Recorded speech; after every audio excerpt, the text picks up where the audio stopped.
Hola, ¿qué tal? Yo soy Luisa Canturrios y le doy la bienvenida a una emisión más de Hashtag Polémica en Redes. La Suprema Corte de Justicia de la Nación tiene pendiente la discusión de dos proyectos que involucran a la prisión preventiva oficiosa, es decir, aquella automática y no decretada por un juez o una jueza. No es un asunto menor. De las cerca de 220,000 personas privadas de la libertad en México, 90,000 aproximadamente no tienen sentencia. Es decir, podría haber gente inocente pagando una condena anticipadamente. Quienes critican esta figura aseguran que es violatoria a la presunción de inocencia y la libertad de las personas. Y quienes, las pocas que la defienden, dicen que quitarla pondría más presión al Poder Judicial. Más allá del debate, hay cifras importantes a considerar. Según la EMPOL, 4 de cada 10 personas dice que es víctima de fabricación del delito. 8 de cada 10 que se usó fuerza extrema durante su detención. 5 de cada 10 fue incomunicada. A 3 de cada 10 o se les desvistió o se les amenazó con hacerles daño a ellas, a ellos o a su familia. ¿Podemos creer que quienes habitan las cárceles son las y los verdaderos culpables con estas cifras? Para analizarlo convocamos a un panel de personas expertas. Para empezar, aquí en foro me acompaña el maestro Simón Hernández León, el experto de este momento en el tema de prisión preventiva oficiosa. Es defensor de derechos humanos y abogado precisamente de un caso del que nos comentará. Bienvenido, maestro. ¿Cuáles son tus arrobas para que nuestra audiencia platique contigo esta noche? Gracias, Luisa, por la invitación. @L_Simón. En Twitter, Instagram, TikTok, no sé. En Twitter y en Instagram, sí. Muchísimas gracias.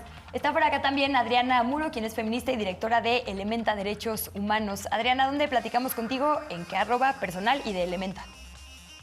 Hola, buenas noches, en @Adriana Wall y en @ElementaDDHH en Twitter. Muchas gracias, Adriana. Y también Paola Zavala, quien ya ha estado por acá con nosotras y nosotros, ya la conoce ustedes, abogada y activista, feminista. La hemos tenido para múltiples temas. Muchas gracias una vez más, Paola. Gracias por la invitación. Tus arrobas y redes. @Paola Saeb y también estamos en @ocupa_mx. Perfecto, pues por allá interactuamos con ustedes. Antes de empezar, quisiera compartirles la pregunta que le estamos haciendo a nuestra audiencia vía Twitter, vía YouTube y en Instagram, que es la siguiente, muy simple. ¿Consideras que se debe eliminar la prisión preventiva oficiosa? A, sí, B, no, C, no sé, ni siquiera qué es. O D, otra opción para comentar en @canal14mx. El hashtag que estaremos utilizando el día de hoy es prisión preventiva oficiosa.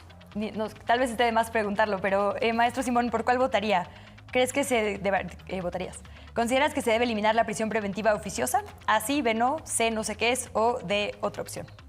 Sí. Sí, definitivo. Creo que esto va a estar bastante sencillo. Adriana, ¿tú por qué votarías? Por supuesto. ¿Y Paola? También. Bueno, no hay mucha polémica en este panel, pero sí la habrá una vez que veamos lo que pasó en las redes. Pues, si les parece, quisiera empezar con un hilo que me pareció bastante completo de Intersecta, con quien estoy segura que todas y todos hemos platicado al respecto. Y dice lo siguiente, es un hilo que tiene ahí como bastante información. Déjeme abrirlo para írselo leyendo a nuestra audiencia y poderlo compartir. La cuenta @intersecta.org dice lo siguiente. Ahí les va. A ver, dice, en los próximos días escucharás mucho sobre la prisión preventiva oficiosa gracias a dos casos que está por resolver la Suprema Corte. ¿Qué es la prisión preventiva oficiosa? ¿Es lo mismo que la prisión preventiva? Acá te contamos. Y es un hilo que sigue. La prisión preventiva es una medida que permite encarcelar a las personas sin que hayan sido encontradas culpables. Vaya, se puede enviar a una persona a prisión preventiva sin que siquiera acabe la investigación en su contra. La Constitución prevé dos formas de imponer la prisión preventiva, la justificada y la oficiosa. El debate actual en la Suprema Corte es sobre estas formas, no sobre la prisión preventiva en sí misma. Esto es clave, si muere la prisión preventiva oficiosa, persiste la prisión preventiva justificada. Es un hilo larguísimo que dejo ahí a manera de recomendación para nuestra audiencia. Pero quisiera que fuera el pie, maestro Simón, para hablar al respecto, porque justo creo que hay mucha confusión entre, entonces ya no se va a garantizar que nadie huya o que si hay un peligrosísimo criminal no vaya después de ser detenido y liberado a atacar a sus víctimas, ¿no? Como que no se diferenció suficiente, por lo menos en la conversación pública, la diferencia entre una y otra. ¿Cuál es esta y por qué es importante diferenciarlas en este momento de la discusión? Pues es muy importante. Yo partiría de lo que mencionó el secretario de Gobernación, diciendo que si se quitaba esta condición de la prisión preventiva oficiosa, prácticamente se acababa con la política de seguridad y con todas las implicaciones que eso tendría. Es una afirmación muy, muy severa, pero muy simplificada, porque como se decía, quitando el carácter oficioso queda la prisión preventiva justificada. La diferencia es que una es automática, basta el señalamiento de un delito por parte de la Fiscalía, de los que están señalados en la Constitución: corrupción, homicidio, delitos contra la salud, y eso por sí mismo hace que un juez de manera automática imponga la prisión preventiva mientras se investiga y hasta llegar al juicio. La diferencia de la prisión oficiosa con la justificada es que en la otra no basta el delito, en la justificada, sino que hay que, en una audiencia ante el juez, justificar, ¿no? Justamente lo dice la palabra, la necesidad de que se tenga esa medida. Como en cualquier democracia funcional, las personas no van en automático a la cárcel. De hecho, la lógica es que las personas vayan lo menos posible a la cárcel, y ese es el parámetro internacional, la recomendación y lo que tienen, pues, muchas democracias funcionales. Y solo excepcionalmente, cuando se justifica un riesgo de que la persona huya del proceso, que afecte a las víctimas, a los testigos, o pueda comprometer alguna prueba, justificadamente puede ir a prisión preventiva. Déjenme justo poner este mensaje que fue después replicado por el titular de la Segoba, Dan Augusto López, pero para empezar lo tuiteó en respuesta, digamos, a que estaba en la orden del día de la Suprema Corte, bueno, estos dos proyectos.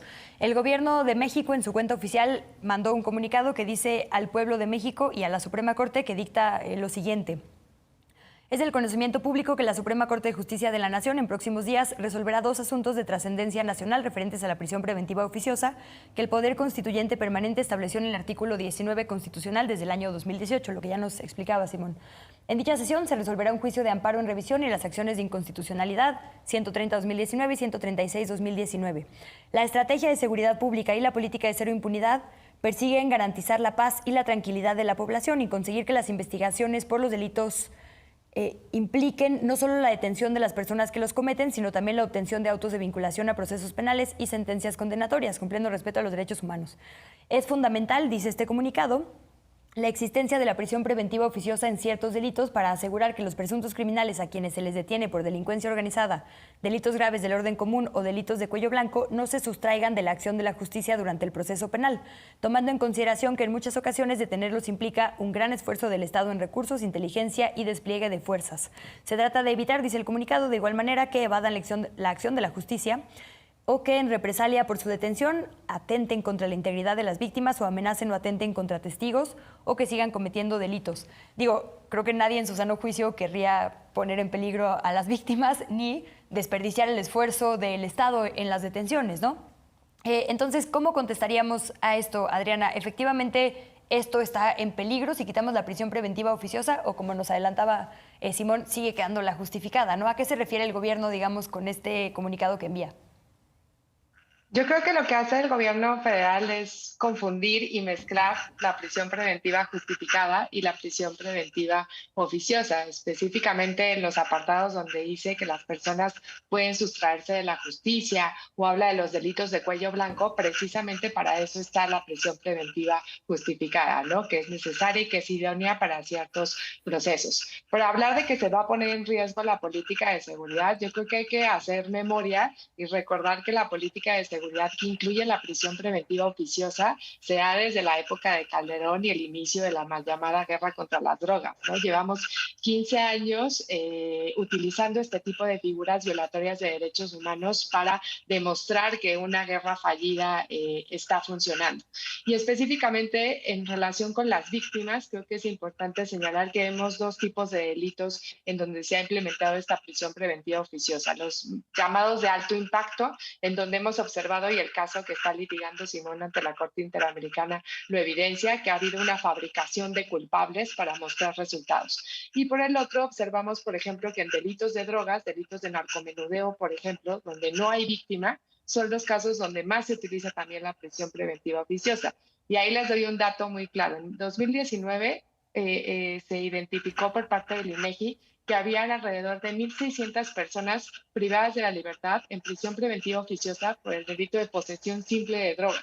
Ese delito no requiere ningún tipo de investigación porque se configura el delito una vez que se posee la sustancia psicoactiva. Entonces, lo que estamos haciendo no es implementar una política de seguridad con enfoque de derechos humanos, ni una política de seguridad que muestre resultados para atacar a las redes de macrocriminalidad.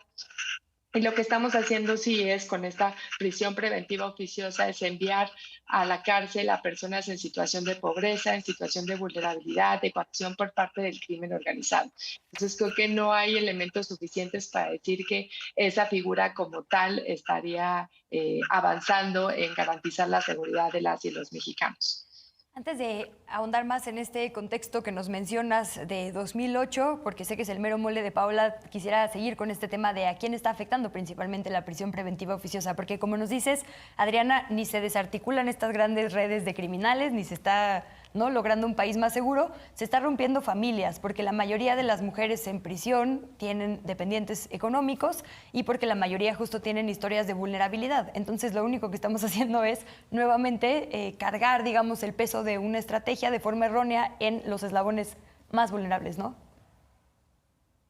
Pues sí, así es. A mí me interesa mucho subrayar esto que dices. ¿Quiénes están en la cárcel? Lo decía hasta el principio del programa, el 40% de las personas privadas de la libertad están en la cárcel, sobre todo en prisión preventiva oficiosa, pero vinculadas al delito de robo, ¿no? Porque hay que recordarle a la audiencia que, por ejemplo, el huachicol, donde tampoco hay víctima directa, como decía Adriana, ¿no? Es el Estado.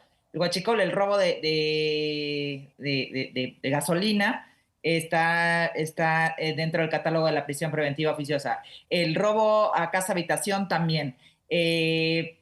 Corrupción también, ¿no? Entonces, hay muchos delitos que están vinculados con daños patrimoniales, que son la gran mayoría de las personas que están en prisión y que, como tú y yo lo hemos platicado, Luisa, muchas veces, la mayoría de ellos son personas que tienen apenas la secundaria terminada. El 70% no tiene la educación básica terminada de las personas que están en prisión. La mayoría, la gran mayoría, el 80% tuvo un defensor de oficio, ¿no? Que tienen además cada uno 160 casos en promedio. Entonces, evidentemente tenemos, mi gato viene a saludar,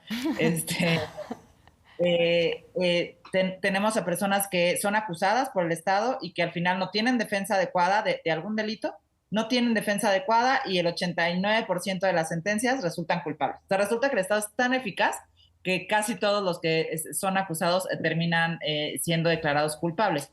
Y a mí me gustaría un poco retomar lo que dice Adriana de cómo nació la prisión preventiva oficiosa y cuáles son los límites jurídicos, pero más que nada los políticos.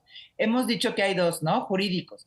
Y ya mis compañeros lo narraban muy bien, ¿no? Uno de ellos es que se ponga en riesgo a la víctima y otra que la persona se pueda sustraer de la justicia. Esas son como las dos condiciones básicas de las prisiones preventivas justificadas y después en el tema de la oficiosa dijeron, es que se puede corromper el juez o se puede corromper el fiscal en delitos súper graves.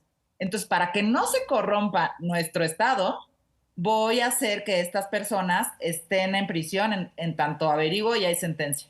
Esa es la razón de fondo de la prisión preventiva oficiosa. Oye, ahí perdón que hago el pequeño paréntesis. Es decir, por ejemplo, a mí Simón me acusa de haber cometido uno de estos delitos del catálogo. ¿La policía me detiene y automáticamente o es cuando se integra una carpeta? O sea, en ese momento, así, con la acusación. O sea, bueno, sí tienes que tener evidentemente un proceso iniciado y el juez dictar vinculación a proceso, pero te lo va a dictar oficiosamente. Claro. Entonces, eso es lo diferente, ¿no? O sea, tú antes decían, oye, Luisa hizo este delito y yo creo que se puede ir del país, ¿no? O sea, a lo mejor lavado de dinero que no está, o sea, y entonces se puede ir del país, entonces la voy a mantener en prisión porque justificadamente tengo ciertas razones que me está dando la fiscalía para pensar que esta persona puede huir del país. Para que no lo haga, la encierro. Ahora ni siquiera puede evaluar el juez, o sea, no le da margen de maniobra al juez, la prisión preventiva oficiosa, de evaluar si te vas a ir, si no te vas a ir, si pones en riesgo a la víctima. Como ya lo dijo Adriana, hay muchos de estos delitos que ni tienen víctima directa. Sí lo cometí, ¿no? Sí. No, sí, o sea, es en lo que averiguamos. Y eso puede llevarnos años. Y eso está muy mal con las personas que están en prisión preventiva y todo lo que eso desata. Pero antes de eso, yo quiero decir que lo que muchos de nosotros nos oponemos es que a que el Estado no se haga cargo de lo que tiene que hacerse, que es investigar. investigar y no tener corrupción. O sea, no puede ser que el argumento sea que hay corrupción en las fiscalías y hay corrupción con los jueces y que por eso vamos a tener a la gente adentro. Porque entonces, ¿qué tienes? Una fábrica de culpables y la sigues teniendo. Entonces, buscar que la prisión preventiva oficiosa se elimine es también una llamada de atención al Estado, decir, haz las cosas como tienes que hacerlas, conforme a derecho, porque en realidad no estás llenando las cárceles de ni siquiera narcotraficantes, ni de lo que decía el secretario de Gobernación, de delincuentes de cuello blanco. Estás llenando las cárceles de personas que robaron y que podrían tener otra atención distinta al Estado. Pero cuando haces eso, entonces tú dices, mira, tengo las cárceles llenas. De hecho, ahorita ya estamos en sobrepoblación de las cárceles. Mira cómo he actuado bien. Cuando la mayoría de la gente está sin sentencia y acusada por robo, y cuando todos los delitos son graves, yo siempre digo eso, ninguno lo es. Entonces la acción del Estado no se enfoca en los delitos que laceran más gravemente a la sociedad y se la pasan persiguiendo delitos como mucho menos graves. Gracias, por cierto, por cuidar mi reputación y ponerme un delito. No, de todos los que había, creo que no salió tan mal mi caso hipotético. Simón, quisiera que viéramos justo un tuit tuyo, porque te hemos seguido, todas las personas que hemos seguido este tema bastante en los últimos días, que dice lo siguiente: tras varios años de litigio y participar en la estrategia de defensa, llegamos a la Corte Interamericana de Derechos Humanos. La Corte analizará la inconvencionalidad, que es una palabra en la que me quisiera detener, porque de repente inconvencional, inconstitucional puede ser un poco confuso para quienes no somos expertas o expertos en leyes, de la prisión preventiva oficiosa y la jurisprudencia de la Suprema Corte sobre restricciones expresas en la Constitución. Hashtag caso García Rodríguez. Es un tema que efectivamente está en la Suprema Corte de nuestro país, pero bueno, también en la Corte, ¿no?, Interamericana, es decir, ya traspasó nuestras fronteras, y lo que se decida, porque ya se presentó, digamos, ya hubo una audiencia, estamos esperando, si no me equivoco, conclusiones, será trascendente para nuestro país y la región. Creo que me dice producción que nos quedan como 2 minutos, entonces si en algún momento te pido que vayamos a la pausa, retomamos después. De acuerdo. Cuéntanos tú de este caso y lo que planteas acá. Pues justo que es ejemplificativo de una condición mucho más generalizada de la prisión preventiva. En algún momento, cuando ellos empiezan a tener 10, 12, 14 años, algo hay cuestionable en el sistema de justicia, que hay que buscar, digamos, el por qué personas permanecen tantos años en prisión. Y es cuando decidimos, pues, construir una estrategia para evidenciar el uso de la prisión preventiva y su prolongación y la falta de alternativas, además, ¿no? Porque cuando acudimos ante el juez nos dice, no, esto es delito grave, no pueden salir. No, es delito grave, pero además está en la Constitución. No solo está como delito grave en un código, está en la Constitución con carácter oficioso, y además la Suprema Corte ha dicho que cuando haya este tipo de reglas restrictivas a los derechos humanos, en la Constitución deben ser preferentes o deben desplazar a los tratados internacionales. Entonces teníamos un círculo totalmente cerrado al intentar revisar la prisión preventiva oficiosa. Eso que en el Código Nacional de Procedimientos Penales dice que se resuelve en 10 días, en este caso llevó 3 años y medio solo para lograr una audiencia y una cantidad considerable de recursos de revisión y cambio de la medida cautelar. Y eso es lo que llevamos a la Corte Interamericana como un problema, digamos, estructural, sistemático, de prisión prolongada, de la afectación que eso tiene a las familias, de la incapacidad de los recursos a nivel nacional y además de lo lesivo que es tener esto en la Constitución, porque esto no ha sido toda la vida, ahora lo mencionaba Paola, es algo que se da en la Constitución a partir de 2008, pero venimos incluso de una lógica distinta. Si uno ve la Constitución en su origen, tenía un sentido distinto, acotar los tiempos de enjuiciamiento y buscar que las personas fueran también excepcionalmente a prisión y que tuvieran alternativas. Eso es lo que veía el constituyente, porque ya se veían temas de abuso de poder, de los grupos políticos, etcétera. Entonces tampoco es algo que tengamos como una tradición, como una historia, se dio en un momento muy específico por una coyuntura muy particular. Permíteme ir a la pausa con esta pausa tuya también y regresamos. Mientras, le recuerdo a nuestra audiencia que puede interactuar con nuestras invitadas y nuestros invitados y particularmente con esta emisión de Hashtag Polémica en Redes en @canal14mx. Regresamos.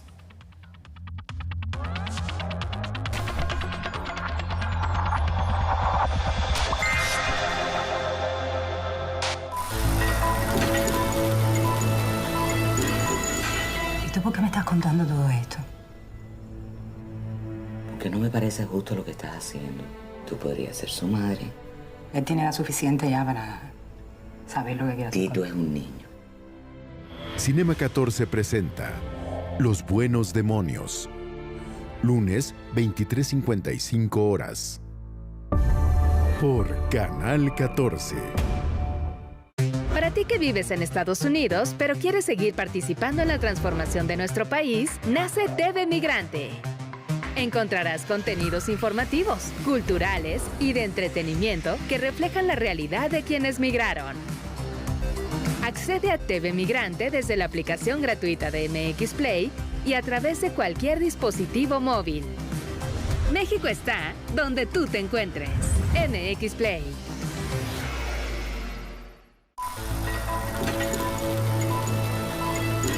Y está la infame mujer dándole la siguiente dosis de veneno al desdichado millonario. Pero él no quiere. Su instinto de conservación se opone. Cinema 14 presenta Mátenme porque me muero. Martes, 12:30 horas. Por Canal 14.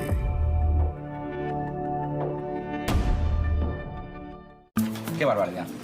Antoñito, diputado. Candidato, Desiderio, candidato. ¿Qué le paga ese tío? Que no me da la gana, Desiderio, hombre, tener un cartel de la UCD 8 horas al día delante de mis narices y encima hacerles publicidad gratuita, hombre, que no. Pero es un estalinista. Yo un estalinista. Es el anillo de mi madre. Que incapacito a mi padre antes de que se case con usted. Tía loca. ¡Ay! ¿Pero que se la ha tragado?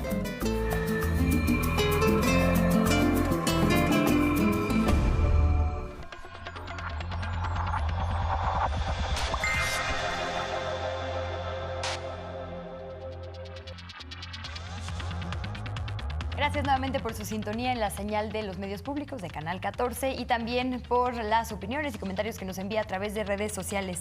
Nos explicabas, Simón, de, digamos, los diferentes marcos jurídicos que ha tenido esta figura. Te dices que existía de alguna manera, digamos, en las leyes locales. En el 2008 se establece en la Constitución con un catálogo.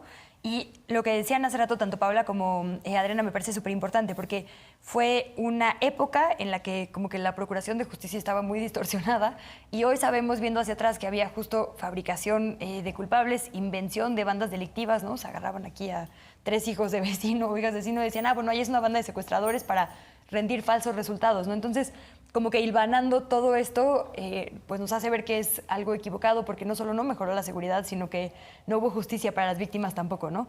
Esta reforma de 2008, lo único que yo he visto en los análisis que sí tuvo, digamos, de bueno, de luminoso, fue que estableció un periodo de 2 años para la prisión preventiva, cosa que evidentemente no se ha cumplido, pero bueno, en la ley ahí está. Y justo el caso que llevaste a la Corte Interamericana fue uno en el que las personas pasaron 17 años en prisión preventiva. ¿Cómo pasa eso ante los ojos de todas y de todos, pues?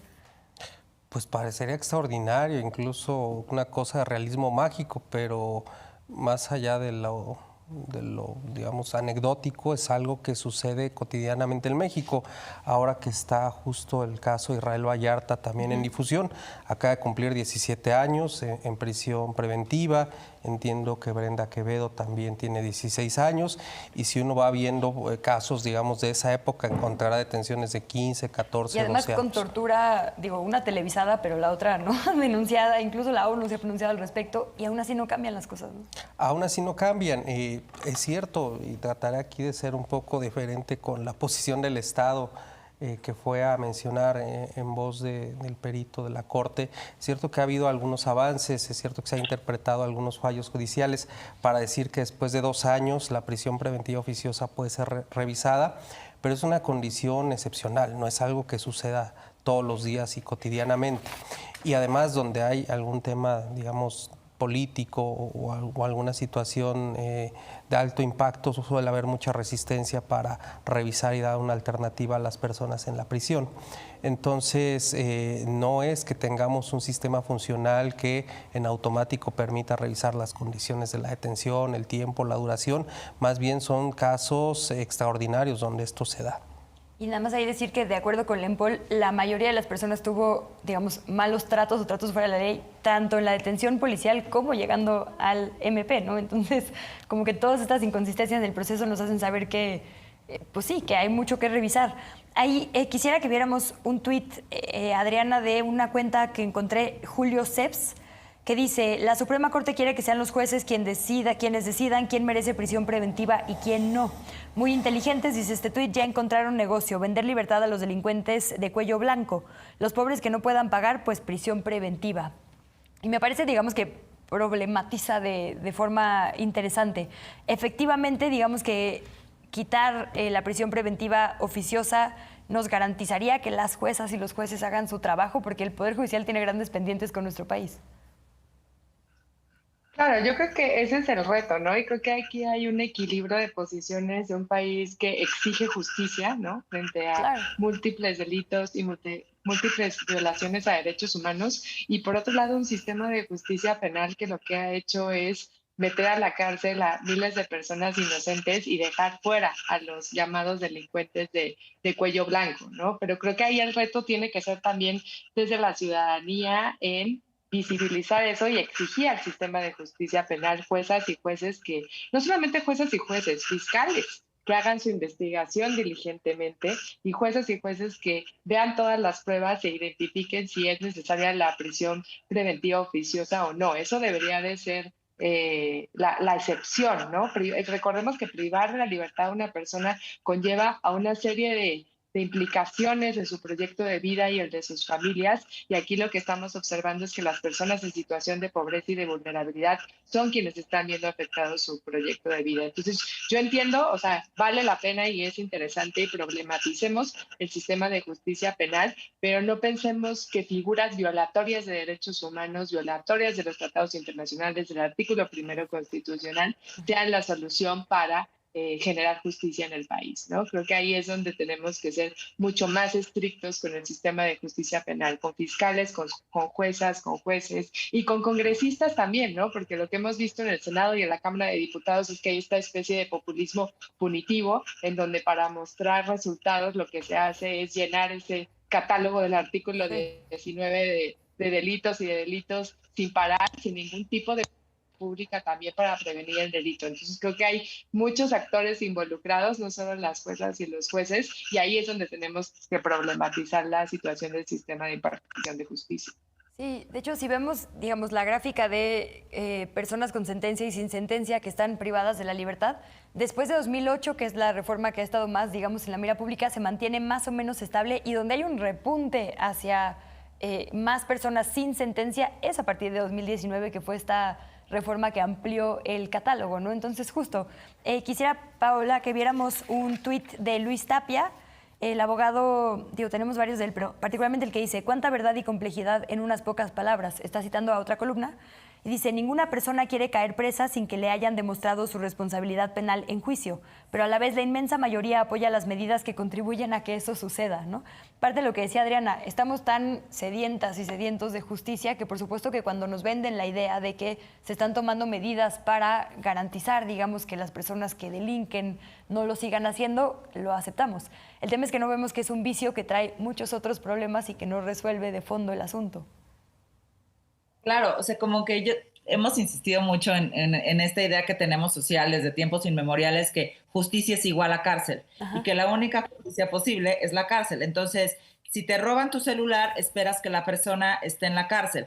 Si una persona te está hostigando, esperas que esté en la cárcel. O sea, como todas las conductas que son nocivas socialmente, queremos que acaben en la cárcel. Entonces tenemos un país con 98% de víctimas, porque ¿qué crees? Casi nadie acaba en la cárcel, ¿no? O sea, tenemos llenas las fiscalías de que la gente va porque siente que le han hecho un delito, y de hecho le han hecho un delito porque, como decía Adriana, o sea, los legisladores dicen, ay, sí, qué grave el problema social que tenemos, hagámoslo delito o subámosle la pena, ¿no? O sea, lo veíamos en feminicidios, sí. ¿No? Subámosle la pena y ahí acaba el estado de solucionar el problema, ¿no? Cuando son muchísimo más complejos que eso. Entonces tienes un país que está lleno de víctimas y de personas que sienten que el Estado les debe porque no les ha hecho justicia, en efecto, porque sus agresores no acaban en la cárcel. Y que ya no distingue lo que puede tener una solución distinta a la cárcel de lo que tiene que ser sancionado.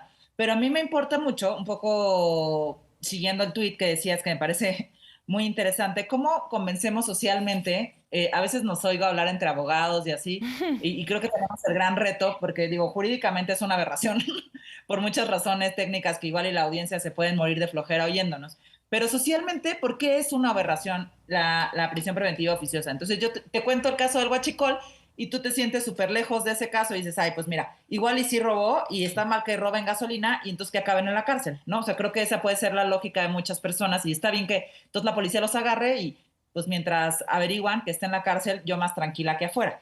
Pero lo que yo tengo que decirle a la audiencia es que fabricar culpables y llenar la cárcel de personas que pueden ser inocentes significa que haya personas culpables afuera. Claro. Y eso me parece fundamental, ¿no? O sea, si no tenemos certeza de que las personas que están adentro, en efecto, cometieron un delito, entonces tampoco tenemos certeza de que, o sea, que aquí afuera estemos más seguros. O sea, no podemos creer ese mito, ¿no? Me parece un mito fundacional de la prisión preventiva oficiosa. Creo que el Estado está preocupado y los entiendo. O sea, si yo fuera Estado estaría muy preocupada si de repente me dijeran se quita la prisión preventiva oficiosa. Ahora hay que decir, tampoco es que la vayan a quitar de un día a otro y vayan a abrir las puertas de las cárceles y salga la gente corriendo. O sea, van a ser procesos jurídicos bastante complejos para que salgan. Pero claro, o sea, el Estado se ha metido en este brete, y digo el Estado porque estoy hablando del Poder Ejecutivo, del Poder Legislativo y del Poder Judicial, y me parece muy valiente que por lo menos el Poder Judicial quiera entrarle a cambiarlo, de decir, oye, todo es delito, feminicidios, aumento penas, cualquier conducta la meto en delito, y yo ya sí, con el punitivismo que decía Adriana, sin echarle imaginación a otras formas de prevención y de justicia, lo hago delito.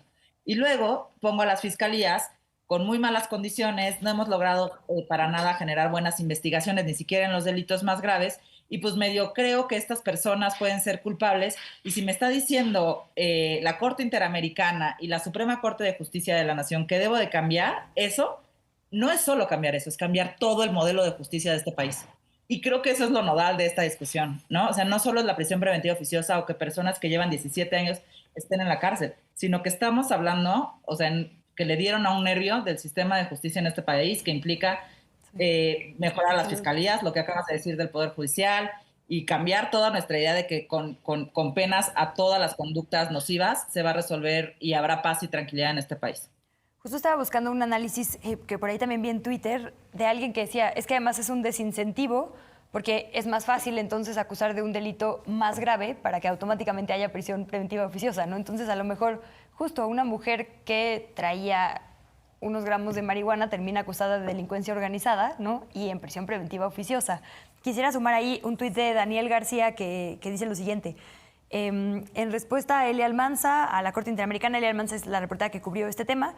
Existen mujeres en México bajo prisión preventiva oficiosa que viven en celdas con sus hijos, niños de 2 y 3 años de edad que son encerrados cada pase de lista con sus madres, ¿no? Es un poco como ampliar la mira al tema no solo de la persona que pasa, digamos, automáticamente a la prisión preventiva, sino a todo lo que le hace, al ser, como ya nos dijeron ampliamente, un asunto que afecta mucho más a las mujeres, a los entornos familiares de nuestro país, ¿no? Porque entonces no solo no estamos solucionando un problema, estamos generando otros, que es también toda una rama, digamos, distinta de análisis, ¿no, Simón? Tú que, bueno, ¿cuántos años hablando de derechos humanos y justo de ver las estructuras amplias y no solo los casos individuales?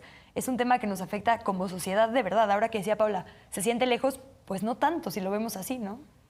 Sí, yo creo que este tema nos lleva a reflexionar que estas medidas son promesas de justicia que muchas veces terminan destruyendo vidas.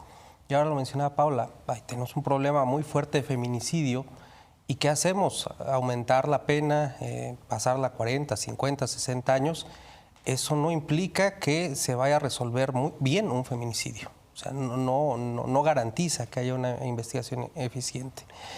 Tener a las personas en detención mientras se investiga tampoco. De hecho, ese es un incentivo negativo a investigar bien, porque si la Fiscalía sabe que puede tener 6, 8, 10 meses, 1 o 2 años antes de llevar a un juicio a una persona, no va a tener la capacidad institucional que no se tiene hoy en día para poder ir a defender un caso bien, preparar las pruebas.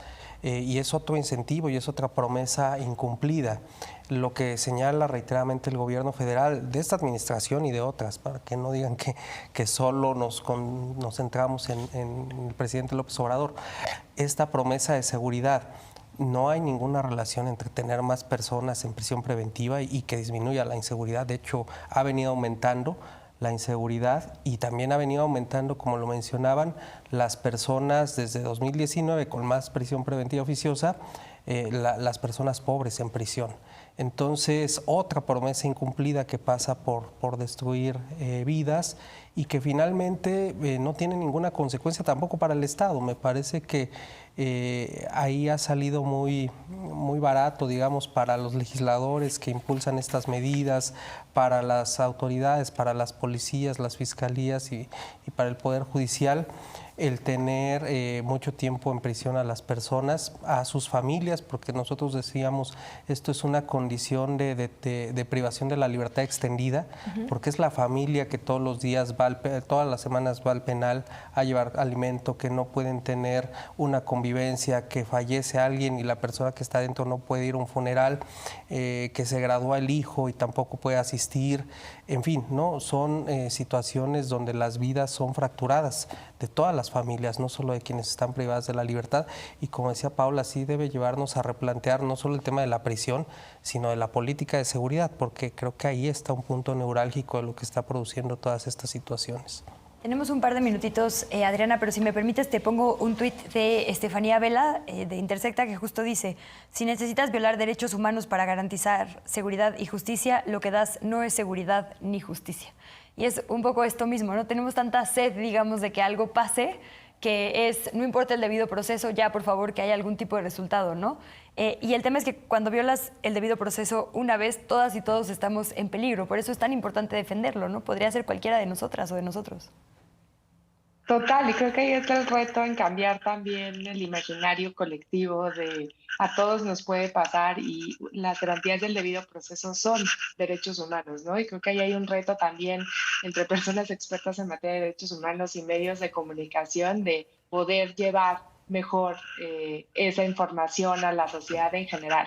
Y creo que también aquí vale la pena identificar esta contradicción que hay en el gobierno federal actual, ¿no? Recordemos el inicio del sexenio, donde se hablaba del Plan Nacional de Desarrollo, donde se hablaban de dinámicas y de políticas en materia de justicia transicional y específicamente para personas privadas de la libertad. No olvidemos que hay una ley de amnistía federal que reconoce diferentes prácticas violatorias de derechos humanos en el sistema de justicia penal, que incluye, por ejemplo, los delitos de drogas, los delitos de robo, entre otros, y en donde, por un lado, estamos de forma lenta implementando una política de amnistía para liberar a esas personas, para restituirlas, y por el otro lado mantenemos figuras como la prisión preventiva oficiosa, que lo que hace es regresar a las personas a la cárcel y seguir manteniendo este estándar de violaciones a derechos humanos. Entonces, de acuerdo con el tuit, creo que no logramos ni justicia ni logramos seguridad, ¿no? Aumentan las desapariciones, aumentan los homicidios,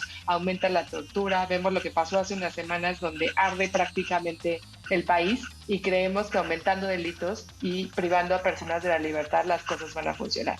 Entonces creo que ahí también hay un reto de llegar a ese imaginario colectivo y de llegar a la sociedad y decir, la cárcel no es la solución. Creo que llevamos décadas con políticos y políticas que desde una perspectiva bastante corta han señalado y han identificado la seguridad como un sinónimo de cárcel, ¿no? Entonces creo que también hay un reto de identificar medidas alternativas, porque claro que hay medidas alternativas a la cárcel, hay medidas de reinserción social, y creo que ahí tenemos que ser más creativas y creativos para cambiar ese imaginario colectivo. Paula, déjame ir rapidísimo a una pausa porque nos va a entrar en cualquier segundo y regreso contigo. Mientras, le recuerdo a nuestra audiencia que la encuesta que le hacemos hoy es: ¿consideras que se debe eliminar la prisión preventiva oficiosa? A sí, B, no, C, no sé qué es, o D, otra opción. Libre para que comenten, @canal14mx. Nos queda un bloque para ver si nuestras invitadas e invitados lograron convencer de su voto a nuestra audiencia. A la pausa y volvemos.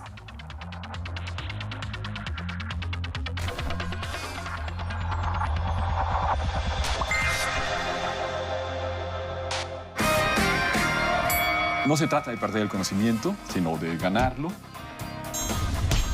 Tienes que limpiar al objeto científico de la subjetividad. Conejo es un símbolo de fertilidad. La primavera lo es también.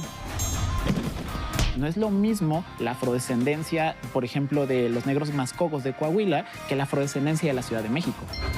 Knockout, nueva temporada, 12 de septiembre.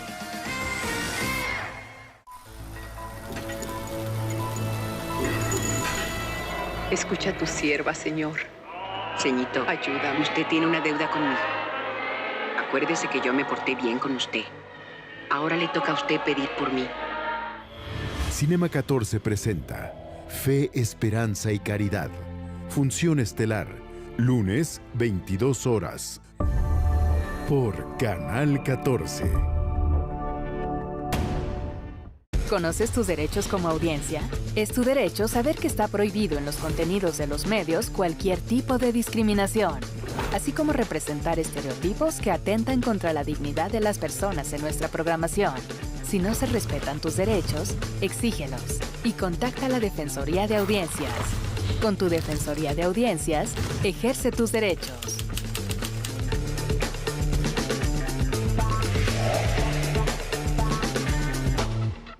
Soy mamá de Fabiola Yanet Valenzuela Banda, desaparecida desde hace 7 años. En el 2010 llegaron un chorro, muchísimos federales. En ese entonces en que desaparecen tanta niña. Todo mundo sabíamos que estábamos condenados a una posible muerte al azar. Función especial, Día Internacional de las Víctimas de Desapariciones Forzadas. Soles Negros, martes, 22 horas.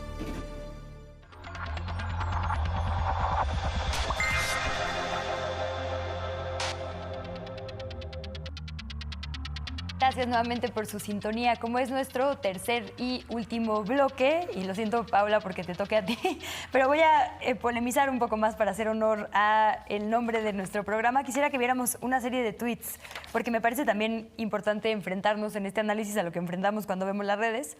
El primero es del periodista Alejandro Páez Varela, que dice: familias mexicanas lloraron décadas a los gobiernos del PRI y PAN a causa del abuso de la prisión preventiva.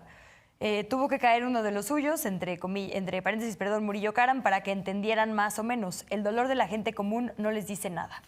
Otro tuit con el que me encontré fue el de Lili Telles, que dice: mensaje al violador serial de la Constitución, señor presidente Andrés Manuel López Obrador.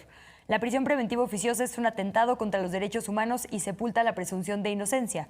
Es preferible un culpable libre que un inocente encarcelado. Y a este tuit, Luis Tapia, el abogado ex Centro Pro, contesta lo siguiente: nos salió defensora de derechos humanos la senadora que defiende la guerra de Calderón y la teoría montielista de derechos humanos.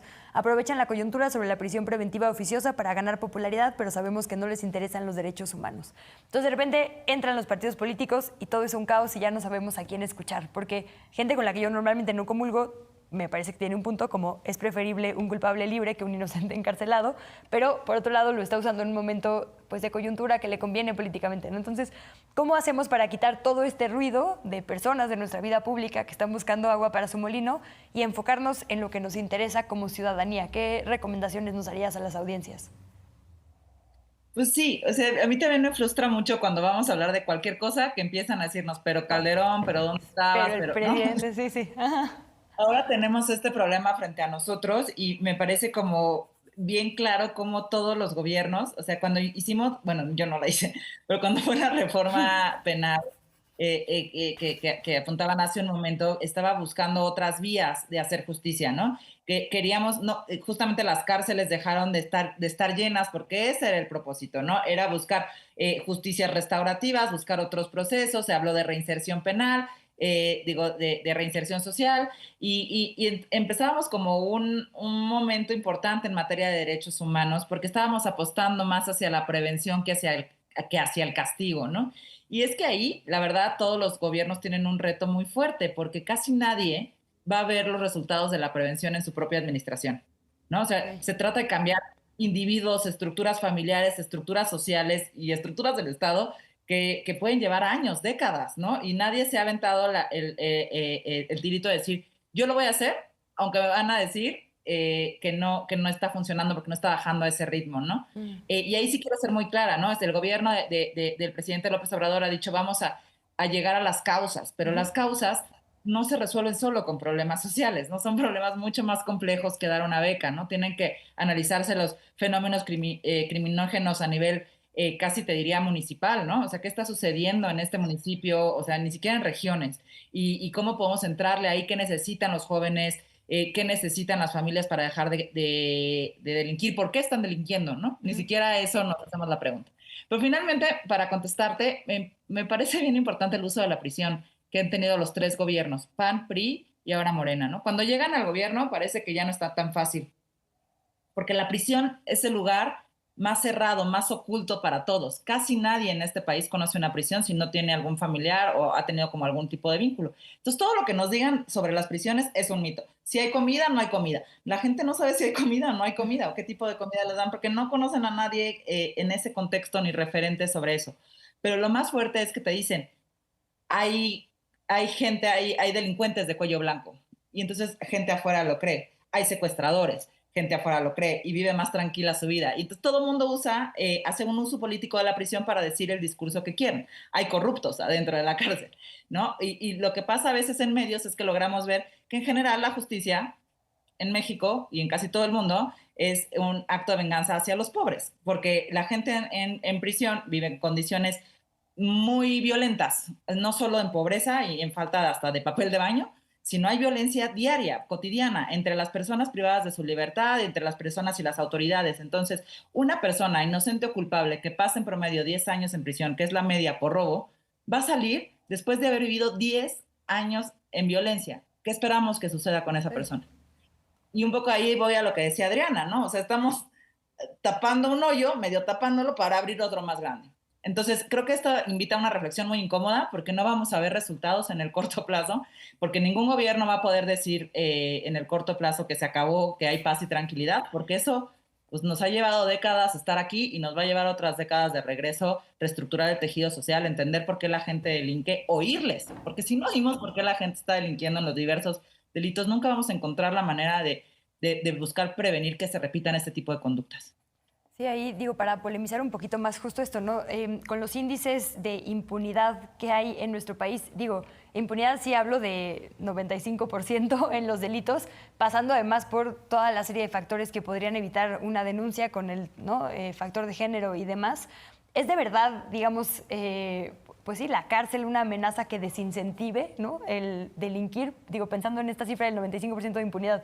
O otra, digo, postura que yo he visto también polémica en ciertas discusiones, de hecho una en la que creo que tú estabas por acá también, Paola, es si deberíamos estar usando los recursos del Estado para perseguir todos los delitos, ¿no? Quizá es tiempo de decir, pues ciertos robos no se van a perseguir de la misma forma y tendría que haber otro tipo de políticas para que se usen en lo verdaderamente grave como feminicidios o demás, ¿no? Es decir, es una discusión por muchas aristas que debemos estar teniendo y bueno, con todo lo que implica este debate público lo estamos teniendo en este momento, Simón. Quisiera aprovechar esta última ronda para preguntarles qué esperar de lo que pasó en la Corte Interamericana, un poco que nos cuentes tú en qué quedó esta audiencia y qué pasará, cuándo habrá, digamos, una resolución, si es que será clara o más bien vamos a necesitar traducción, como muchas veces pasa con los temas jurídicos, y también qué esperar de lo que va a pasar en la Corte, qué se va a discutir, si pasa, en qué sentido las votaciones, entonces, qué pasará en México, como que cómo seguimos este tema a partir de ahora. Pues creo que tiene dos dimensiones y dos dinámicas en el ámbito internacional. Me parece que es muy clara la posición, ha venido siendo muy consistente de varios años para acá, que prisión preventiva oficiosa y arraigo violan derechos humanos y compromisos de México y por lo que se vio en la audiencia, el tipo de preguntas, intervenciones de parte de las y los jueces, sí hay un escenario muy probable de condena y de una condena que además tendría implicaciones profundas, estructurales y además pudiera ser histórica si se llega a ordenar una reforma a la Constitución. Con todo lo que eso implique. Pero en el país me parece que es más compleja la discusión a nivel interno. Primero porque en la Corte, para lograr esta determinación se requieren 8 votos. 8 votos que me parece hoy en día no se tienen con seguridad por parte del presidente Saldívar, que es quien ha impulsado esta postura, sobre todo por la reacción que hubo del Poder Ejecutivo, el secretario de Gobernación acudiendo a la Suprema Corte, estos llamados enérgicos de que se va a acabar con la política de seguridad. Ahí hay una postura, digamos, de dos poderes del Estado, que tienen intereses y posiciones distintas, ¿no? Una tratando como de acotar, decir esta medida está vulnerando derechos humanos y tenemos que hacer algo, y otra diciendo que es necesaria, que es el eje de la política de seguridad y que no podemos en el contexto de gravedad, de violencia y de inseguridad claudicar, digamos, o así lo señalaba, ¿no? el representante del Estado en México, y ahí me parece que hay una postura pues muy cerrada de poca escucha y de diálogo del Poder Ejecutivo, pero que se tendría que ir más allá de la prisión, ¿no? Eso, el replanteamiento lo ha hecho ahora Paola, tiene que ver con muchas más prácticas, cómo funciona una fiscalía, cómo funcionan y se fortalecen las policías, cómo se construye otra capacidad de investigación, porque es muy claro que hoy es mucho más fácil llevar a alguien a la cárcel por robar algo en el Walmart, porque no requiere mayores condiciones y esfuerzos institucionales que investigar una desaparición forzada. Y esos son el tipo de incentivos que nos mantienen pues en esta inercia. Adriana, ¿tú qué nos dirías? Pues yo creo que lo que pasa en la Corte Interamericana va a ser histórico, que puede ser incluso una garantía de no repetición, no solo para las víctimas concretas del caso, sino para miles de personas que han sido privadas de la libertad bajo esta figura, ¿no? Y creo que también viene un reto de revisar los casos de las personas que actualmente están en prisión preventiva oficiosa. Creo que en el caso a nivel nacional, como señala Simón, es complejo, pero también este país necesita también una Suprema Corte autónoma, ¿no? Necesitamos un poder judicial que sea claro con la defensa y la protección de los derechos humanos, que además viene como un análisis ya muy jurídico y muy abogañol que tiene que ver con la necesidad de identificar los tratados internacionales en materia de derechos humanos dentro del artículo 1 constitucional, redirigir ese camino, identificar los tratados internacionales y lo que dicen las cortes internacionales como parte de nuestro ordenamiento jurídico. Entonces creo que más que nunca con este tipo de declaraciones por parte de la Secretaría de Gobernación, con congresistas que siguen impulsando el tema de la cárcel, necesitamos esta Suprema Corte autónoma, necesitamos una verdadera Corte Constitucional que defienda los principios constitucionales y los derechos humanos de las personas en situación de vulnerabilidad. Entonces yo creo que ahí está sobre todo el debate que tenemos que estar pendiente y que espero y tengo la esperanza de que la Suprema Corte reoriente el tema del sistema de justicia penal y que se logre la inaplicación del artículo 19 constitucional, que es el que prevé la prisión preventiva oficiosa. Muchísimas gracias. Y Paola, ¿con qué nos dejas? Pues bueno, dos cosas. Creo que a nivel jurídico para nosotros los abogados, además, es un tema muy importante, que tiene muchas dimensiones, que en las que no los vamos a aburrir, pero en serio están en un brete. La Corte, el Ejecutivo, la Corte Interamericana, porque la inconvencionalidad, pero la Constitución no puede ser inconstitucional. Entonces, estamos nosotros muy interesados ahí porque pueden surgir cosas muy interesantes a nivel jurídico para el país.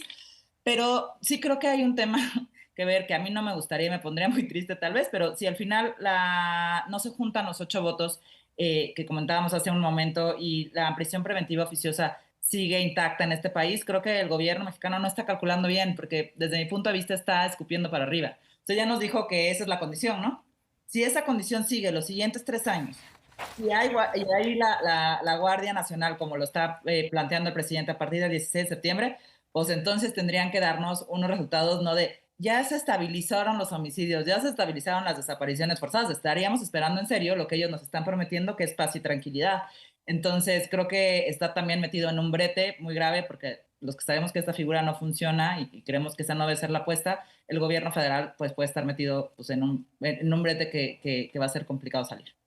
Dice producción que tenemos todavía unos minutitos antes de darles los resultados de la encuesta que preveo no les van a encantar, pero bueno, significa que tenemos que seguir haciendo esfuerzos de comunicación.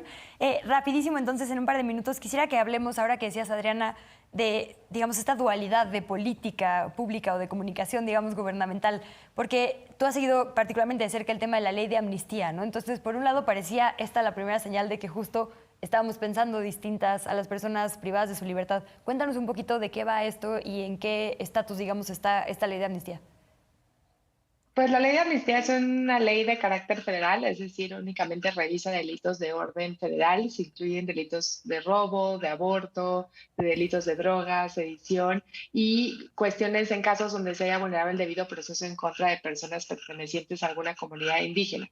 Lo cierto es que esta ley lleva implementada 2 años, y no hemos logrado ni siquiera 70 personas que hayan podido restituir su derecho a la libertad, ¿no? Entonces creo que vamos muy lentos. La Comisión de Amnistías de la Secretaría de Gobernación ha sido sumamente opaca. Se hablaba de miles de personas que podían ser beneficiadas por esta medida de restitución de justicia transicional y vemos sumamente opaco y lento el proceso. La ley de amnistía también habla de otras cuestiones relacionadas con el Congreso, que es revisar los delitos que originan también que muchas personas sean privadas de la libertad en condiciones de vulnerabilidad, de pobreza y de coacción. Y pues ahí vuelvo otra vez a mi tema, que es política de drogas, porque también nos prometieron la regulación del cannabis, ¿no? Y la mayoría de las personas que están privadas de la libertad por delitos de drogas es por cannabis, ¿no? Entonces vemos ahí otra promesa incumplida y que también se relaciona con seguridad, se relaciona con justicia y con la necesidad de que no haya personas privadas de la libertad por estos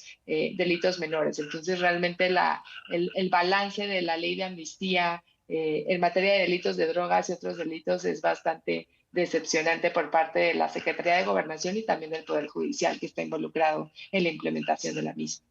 Pues un montón de temas a seguir. Les agradezco muchísimo que nos hayan ayudado hoy a contextualizar y a entender temas tan complejos y sobre todo en lenguaje no de abogadas y abogados. Entonces, muchísimas gracias, Simón Hernández León, por haber venido además desde Puebla hasta acá. Seguramente te estaremos leyendo en estos días. Gracias. Gracias. Gracias también a Adriana Muro, te seguimos leyendo y por supuesto a Elementa también. Muchísimas gracias. Y Paola Zavala, también te seguimos muy de cerca en tus redes y bueno, por allá en todos los eventos que organizas. Ojalá nos sigas compartiendo un poco de tu agenda allá en el Centro Cultural de Tlatelolco. Muchas gracias, Luisa. Buenas noches a la audiencia. Y bueno, pues nos vamos con los resultados. A pesar de todo lo que escuchamos el día de hoy, nuestra audiencia votó de esta manera. ¿Consideras que se debe eliminar la prisión preventiva oficiosa? El 33% de la gente que nos vio dijo que sí. El 53% dijo que no. No sé qué es, 11%. Estaremos tratando de repetir esta emisión varias veces. Y otra opción, 3% nada más. Entonces, bueno, ahí seguiremos hablando en @canal14mx y seguramente en los medios públicos usted verá este asunto tan trascendente para nuestro país varias veces en la semana. Gracias a todas y a todos, gracias a quienes hacen posible este programa y sobre todo gracias, como siempre, a nuestra audiencia. Nos vemos en la siguiente emisión de #Polémica en Redes.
A continuación, Cinema 14.